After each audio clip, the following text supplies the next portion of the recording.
चाहे कितने ही सगे हों, इन 3 लोगों पर कभी विश्वास नहीं करना चाहिए। एक समय की बात है, मध्य देश में एक बहुत ही सुंदर नगर था। उस नगर में एक चोर रहता था। वो छोटी-मोटी चोरी करके अपने परिवार का पालन पोषण करता था, लेकिन उस चोरी के धन से उसके परिवार का पूरी तरह से खर्च नहीं चलता था। एक दिन उसने सोचा कि पाप तो पाप होता है, चाहे छोटा हो या बड़ा। मैं चाहे छोटी चोरी करूं या बड़ी, रहूंगा तो चोर। पकड़े जाने पर दंड तो मुझे उतना ही मिलेगा, तो क्यों ना मैं बड़ी चोरी करूं। ऐसा निश्चय करके उसने उस नगर के राजा के खजाने को लूटने की योजना बनाई। रात होने पर वो राजमहल में घुस गया और किसी तरह जहां राजा का खजाना था वहां पहुंच गया। वहां पहुंचकर उसने देखा कि खजाने पर कई सैनिक पहरा दे रहे थे। सख्त पहरा देखकर चोर को लगा कि उनकी आंखों में धूल झोंकना बहुत कठिन काम है, और सोचने लगा कि ये तो साक्षात काल पहरा दे रहा है।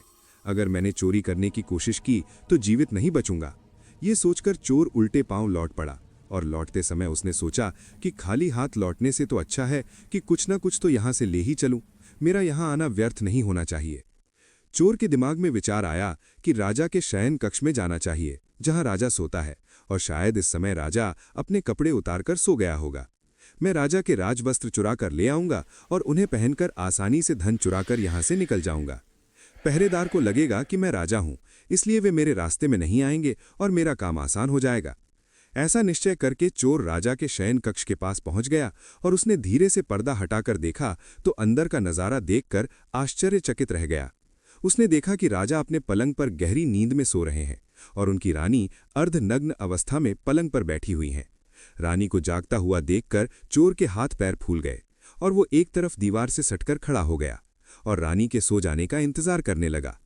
थोड़ी देर बाद फिर उसने पर्दा हटाकर देखा कि रानी सोई हैं या नहीं, क्योंकि रानी सो जाए तो राजा के वस्त्र चुराए जाएं। चोर ने देखा कि रानी अभी भी उसी तरह बैठी हुई थी। ये देखकर चोर वहां रखी हुई टेबल पर बैठने लगा। जैसे वो टेबल पर बैठा तो उस पर रखी हुई पानी की गिलास नीचे गिर गई। उस आवाज को सुनकर राजा की नींद तो नहीं खुली, परंतु रानी तलवार लेकर बाहर आ गई और तलवार चोर की गर्दन पर रख दी और बोली, कौन है तू और यहाँ किस लिए आया है? सच सच बता, वरना तेरा सिर धड़ से अलग कर दूंगी। चोर डर के मारे पसीने से लथपथ हो गया और हाथ जोड़कर गिड़गिड़ाता हुआ बोला, रानी साहिबा, मेरी जान बख्श दो। मैं एक गरीब चोर हूं और चोरी करने के उद्देश्य से ही यहाँ आया हूं। छोटी मोटी चोरी करके अपने परिवार का पालन पोषण करता हूं। आप मुझे मार दोगी तो मेरे बच्चे अनाथ हो जाएंगे। मैं वचन देता हूं कि इस बार मुझे छोड़ दो। मैं कभी दोबारा राजमहल की तरफ मुड़कर नहीं देखूंगा। मेरे छोटे छोटे बच्चों पर रहम करो। रानी को उस पर दया आई और उसने कहा, सुनो, मैं तुम्हें एक शर्त पर छोड़ सकती हूं। मैं इस समय काम से पीड़ित हूं। यदि तुम मेरे साथ समागम करोगे तो मैं तुम्हें यहां से जाने दूंगी, वरना एक ही झटके में तुम्हारा सिर काट दूंगी। रानी की ये अनोखी शर्त सुनकर चोर और भी ज्यादा घबरा गया और कहने लगा, रानी साहिबा, ये आप क्या कह रही हैं? मैं तो एक चोर हूं और आप इतने बड़े राज्य की महारानी। मेरी क्या औकात है जो मैं आपके साथ ऐसा करूं?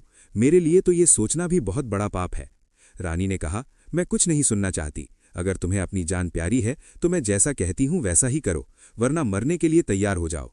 रानी का ऐसा प्रस्ताव सुनकर चोर की जान हलक में अटक गई और सोचने लगा, आज मैं बहुत बड़ी मुसीबत में फंस गया। यदि मैंने रानी की बात नहीं मानी तो भी मारा जाऊंगा, और मान ली तो भी मारा जाऊंगा। चोर बहुत बड़ी दुविधा में पड़ गया कि क्या करूं।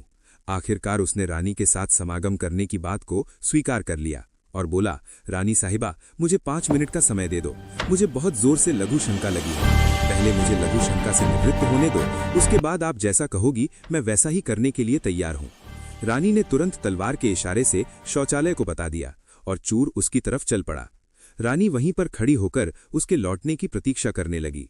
चोर ने इस बीच रानी की नजर से बचकर वहां से भागने की कोशिश की। भागते भागते जब वो द्वार पर पहुंचा तो द्वार पर जो सैनिक था उसने उसे पकड़ लिया और उससे पूछताछ की। चोर डरा हुआ था। उसने सैनिक को सच सच बता दिया कि वो एक चोर है और राजमहल में चोरी करने आया था, लेकिन रानी ने उसे पकड़ लिया था और छोड़ने के बदले एक शर्त रखी थी कि वो उसके साथ समागम करे। इसलिए मैं लघु शंका का बहाना बनाकर वहां से भाग आया था। इस तरह से चोर गिड़गिड़ाकर सैनिक से उसे छोड़ने का आग्रह करने लगा। सैनिक ने कहा, देख भाई, मैं तुझे एक शर्त पर जाने दे सकता हूं, और शर्त यह है कि तुम्हें पुनः रानी के पास लौटकर जाना होगा और रानी से कहना होगा कि मैं तुम्हारे साथ समागम करने के लिए तैयार हूं, किंतु उससे पहले तुम्हें अपने हाथ से राजा को मारना होगा। सैनिक की ये शर्त और भी ज्यादा कठिन थी।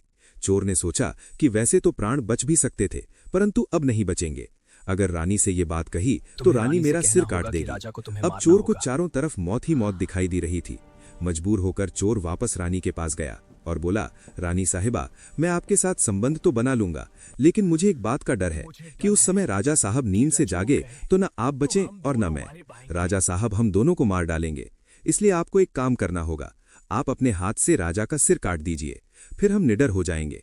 अगर आप इतना कर सकें तो मुझे आपकी शर्त मंजूर है, वरना मैं आपके हाथों मरना उचित समझूंगा। आप मुझे मार दीजिए। काम के वशीभूत रानी चोर से कहने लगी, ठहरो, ये कौन सी बड़ी बात है, मैं अभी राजा साहब को मौत के घाट उतार देती हूँ। इतना कहकर रानी ने दोनों हाथों से तलवार पकड़ी और सोए हुए अपने पति का सिर काट दिया। जब रानी ने राजा का सिर काट दिया तो सारा कमरा खून से लथपथ हो गया और राजा के खून से रानी भी भीग गई। वो भयानक दृश्य देखकर रानी बेहोश होकर गिर पड़ी और उसी समय चोर वहां से फरार हो गया। सुबह राजमहल में शोर मच गया कि कोई राजा साहब को मार गया, मगर राजा को मारने वाले का कोई पता नहीं चल पा रहा था। सब लोग बड़े आश्चर्य में थे कि राजा को सोते हुए किसी ने मार डाला। इधर रानी भी दहाड़ मार मारकर रो रही थी। इस रहस्य को पूरे राजमहल में केवल वही सैनिक जानता था कि रानी और उस चोर में से किसी एक ने ही राजा को मारा है, परंतु उसने इस बात की चर्चा किसी से नहीं की। राजा के अंतिम संस्कार की पूरी तैयारी हो चुकी थी। इधर रानी ने घोषणा की कि वो अपने राजा के साथ सती होना चाहती है। ये जानकर किसी ने रानी पर संदेह नहीं किया, क्योंकि अगर रानी ने राजा को मारा होता तो वो राजा के साथ सती क्यों होती। इधर रानी सारे श्रृंगार करके राजा के साथ चिता पर जाकर बैठ गई। राज्य के सभी लोग कि चिता पर एक एक करके लकड़ी रख रहे थे और उन्हें नमन करके पीछे लौट रहे थे। इस प्रकार सबसे अंत में वो सैनिक भी राजा की चिता पर लकड़ी रखने गया जो इस रहस्य को जानता था। उसने धीरे से रानी के कान में कहा, महारानी, आप तो सती हो जाएंगी, लेकिन मुझे इतना तो बता दीजिए कि राजा को आपने मारा था या उस चोर ने। ये सुनकर रानी चौंक पड़ी। वो समझ गई कि इसका मतलब इस भेद को ये सैनिक भी जानता है। रानी ने कहा, सुनो, राजा को न तो मैंने मारा है न उस चोर ने। अगर तुम्हें ये जानना है कि राजा को किसने मारा है तो तुम नगर से बाहर उत्तर दिशा में जो जंगल है उसमें चले जाओ। वहां एक कुटिया में एक बुढ़िया रहती है, वो तुम्हें इस रहस्य को जरूर बता देगी। सैनिक उस रहस्य को जानना था, इसलिए वो अगले दिन रानी के बताए अनुसार जंगल में चला गया। जंगल में पहुंचने पर उसे वो कुटिया दिखाई दी जिसमें वो बुढ़िया रहती थी।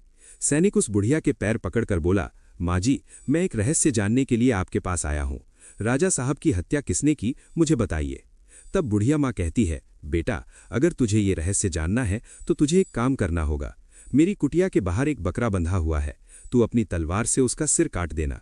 सिर कटते ही बकरे की दाढ़ वहीं गिर जाएगी और उसका सिर हवा में उड़ने लगेगा। तुम उस बकरे के सिर के कान पकड़कर लटक जाना।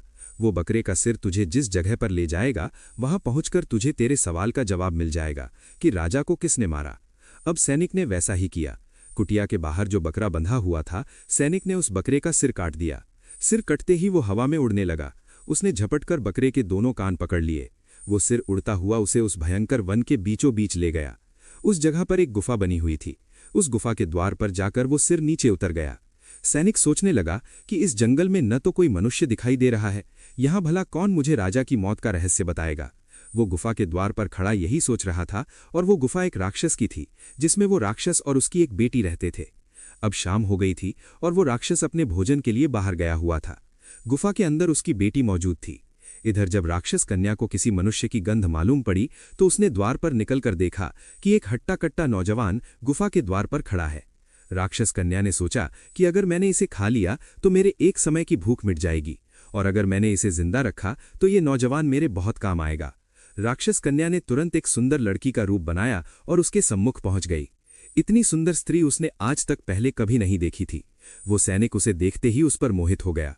लड़की भी उसे अपनाने के लिए आई थी, इसलिए उसे अपनी गुफा में बुलाकर ले गई और उसके साथ खूब मस्ती की। राक्षस के आने का समय हुआ तो लड़की ने उसे मक्खी बनाकर दीवार पर चिपका दिया। राक्षस आया और उसने लड़की से पूछा, बेटी, मुझे किसी मनुष्य की गंध मालूम पड़ रही है। मुझे लगता है कि कोई आदमी हमारी गुफा में घुस आया है। तब बेटी बहाना बनाती हुई बोली, पिताजी, कैसी बात कर रहे हैं? हमारे होते हुए कौन मनुष्य यहाँ आने की हिम्मत करेगा? मैं तो उसे कच्चा चबा जाऊंगी। इस तरह उसने राक्षस को गुमराह कर दिया। अब वो राक्षस कन्या रोज उसे रात होने पर पुरुष बना देती थी और दिन में उसे मक्खी बनाकर दीवार पर चिपका देती थी।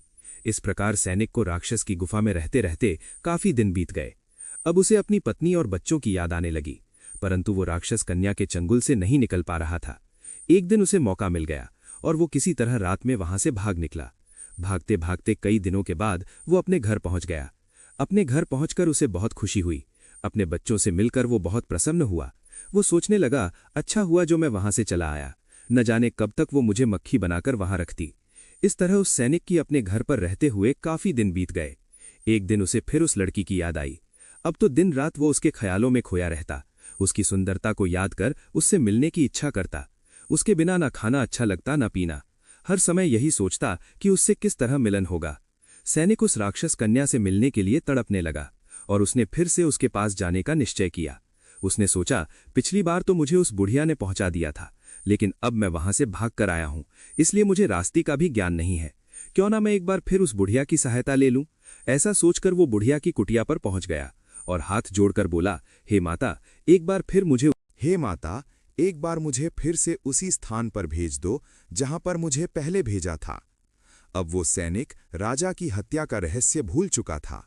वो राक्षस कन्या से मिलने की बेचैनी उसके अंदर बढ़ती जा रही थी। वो बुढ़िया समझ गई कि ये काम के वशीभूत है। उस बुढ़िया ने कहा, बेटा, पहले तो मेरे पास एक बकरा था जिसके कान पकड़कर तुम वहां चले जाते, अब तो वो भी नहीं है। अब मैं तुम्हें कैसे पहुंचाऊं? तब सैनिक ने कहा, हे माता, मैं जीवन भर आपका गुलाम रहूंगा, एक बार उस लड़की से मुझे मिला दो। बुढ़िया ने कहा, बेटा, मैं तुझे मिला तो दूंगी, पर इसके लिए तुझे अपने बेटे को मेरे पास लाना होगा। सैनिक बोला, ये कौन सी बड़ी बात है? इतना कहकर सैनिक अपने बेटे को बुला कर ले आया। बुढ़िया ने कहा, बेटा, जिस तरह तुमने बकरे का सिर काटा था, उसी तरह तुम अपने बेटे का सिर भी काट देना। फिर उसी तरह इसका सिर भी हवा में उड़ने लगेगा। तुम इसका सिर पकड़ लेना और ये तुम्हें उसी स्थान पर पहुंचा देगा। काम के वशीभूत वो सैनिक अपने बेटे का सिर काटने के लिए तैयार हो गया। जैसे ही उसने तलवार लेकर बेटे का सिर काटना चाहा, तब उस बुढ़िया ने उसका हाथ पकड़ लिया और कहने लगी, ठहरो, यही तुम्हारे प्रश्न का जवाब है। चाहे कितने ही सगे हों, इन पर कभी भी विश्वास नहीं करना चाहिए। पहला, राजा को ना चोर ने मारा था और ना रानी ने, राजा को हवस ने मारा था। जिस तरह काम वासना में अंधा होकर तुम अपने बेटे को मारने के लिए तैयार हो गए, इसी हवस के वशीभूत होकर मनुष्य अंधा हो जाता है और गलत से गलत काम भी कर जाता है।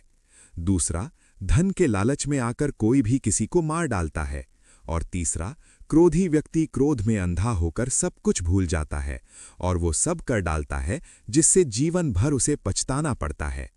क्रोध में उसकी बुद्धि विवेकहीन हो जाती है और वो अपना पराया कुछ नहीं देख पाता। इन तीनों से हमेशा बचकर रहना चाहिए, अन्यथा जीवन भर पछताना पड़ता है। मित्रों, आशा करते हैं कि आपको हमारा ये सुनाई गई कथा अच्छी लगी होगी। अगर आपको ये कथा अच्छी लगी तो प्लीज़ वीडियो को लाइक करें और चैनल को भी सब्सक्राइब करें। और लास्ट तक कथा सुनने के लिए आपका धन्यवाद।